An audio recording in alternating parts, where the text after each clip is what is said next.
Good day, everyone. Today, we will be discussing how to communicate securely. My name is Luisa Maripando, your lecturer for today. So, go get your calculators ready since there will be a few short computations needed. In most situations, users are unaware that encryption is employed in daily life today. Most transactions across insecure communication channels, including the internet, are handled through encryption.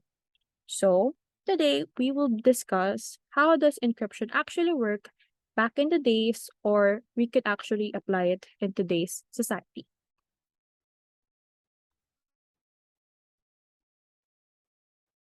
So, the history of cryptography. Encryptions are engraved in the main chamber of the Egyptian nobleman Numhetop. Tombs from circa 19,000 BC provide the first known example of the use of cryptography. The scribe occasionally substituted strange hieroglyphic symbols with more common ones. The intention wasn't to conceal the message, but rather to give it a more dignified appearance by changing the manner it was presented. The inscription, the oldest text to do so, had some sort of alteration of the original text, even though it was not a form of hidden writing. In most significant early civilizations, there is evidence of some use of cryptography. Cryptosystems use the algorithms for key creation, encryption, and decryption to help protect data. So, this is the same as like you and your friend using a code name for your crush, diba? When we talk to our friends, we don't want our crush to know that we secretly like them. So, for example, my friend and I can use the code word, ano, or we can use the code word si black-haired, 'di ba? So, kasi black-haired yung color ni crush, yun yung aming parang magiging encryption or encrypted word for my crush. So, how does crypto system work? Encryption is the process of converting information into a hidden message that conceals the true meaning of the information, while decryption is the procedure that converts the encrypted data back to its original form. Basically, it's the reversing of the ciphered text, which is the encrypted text, back to the original of information sent, which is also known as the plain text. Okay, so for the four objectives of encryption, one, it must have confidentiality, two, integrity, three, authenticity, and four, non-repudiation. So what does these four actually mean? For confidentiality, sender and receiver are sure that their communication is kept privately between them. So I will give an example. So yung friend ko na si Shira and ako, our message are kept confidential if we talk via messenger, and we are sure na kaming dalawa lang yung nakakapag message to each other dun sa chat na yon. So for integrity, both the sender and receiver will convey messages that are not altered by any third party. So again, example, me and my friend Shira, walang ibang taong pwedeng mag-change ng mga message na sinesend ko, and wala dapat ding ibang tao or third party na mag-change ng message ni Shira. Kasi if merong ganun nangyari, that means na it doesn't have integrity. It means that the encryption is not encrypted correctly. So 3, authenticity. The receiver is confident that the person they're contacting is the sender. Syempre, you need this assurance na ang kausap mo is yung dapat kausap mo lang talaga.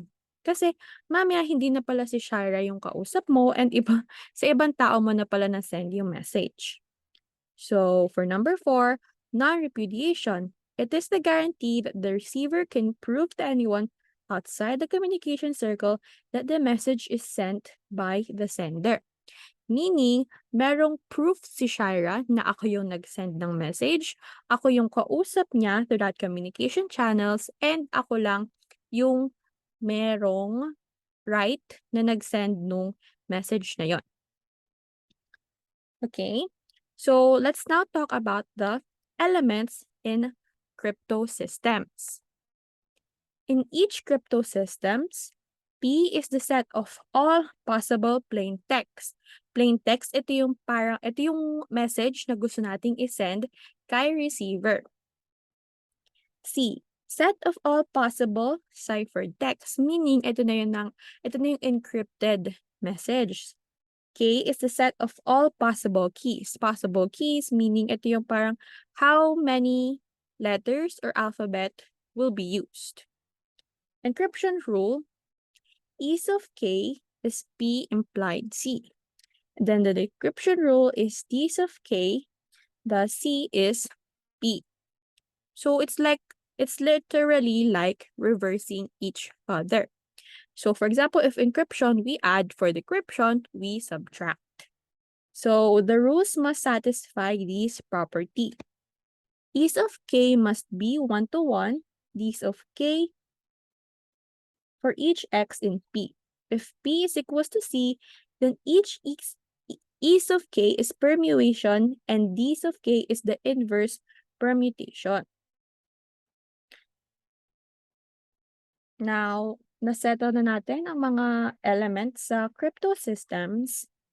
Let's discuss one of the simplest, I think, cipher there is, the shift cipher.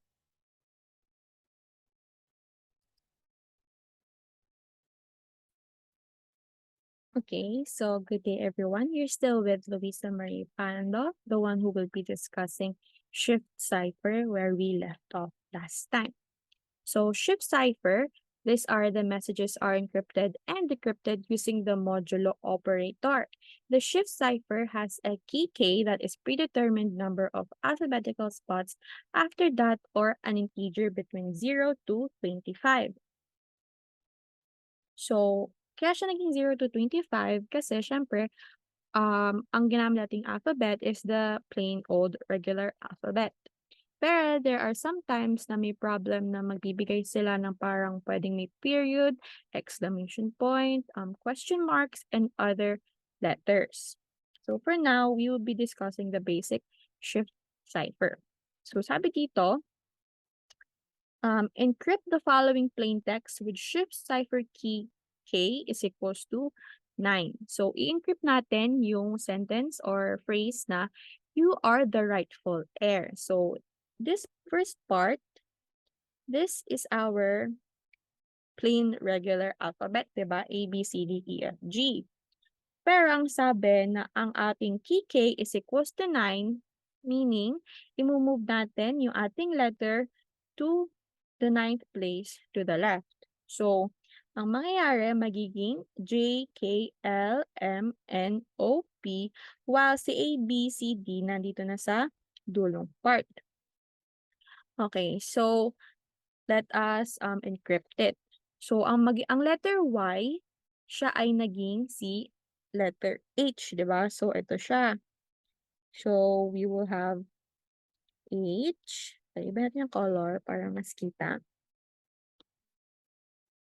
Okay, so we will have, so ganyan lang siya. Bale, ito na yung magiging meaning ng letter Y. Kasi nga, na-move na ng 9th place yung ating letter. So, letter O naman, naging C, letter X. C, ayan siya. So, H, X, tapos si letter A naman, si letter U naman, asan ba si letter U? Ayan na siya, katapat niya si letter. Katapat niya si letter D. So, ito na yung parang magiging basis natin, yung ating second alphabet. So, gawin lang natin yan. And Q and R. Okay. So, meaning, ito na yung ating encrypted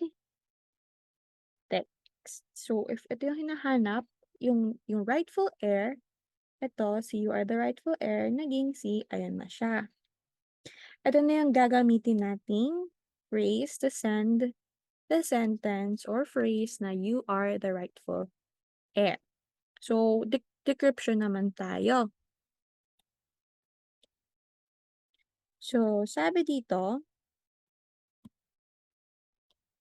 the following ciphertext was encrypted using the shift cipher key K is equals to 21. So, ito yung ating ciphertext, di ba? It doesn't make any sense. It's like a jumbled letters. So, pag minove natin ng 21st place, yung ating alphabet, mauuna na si letter V.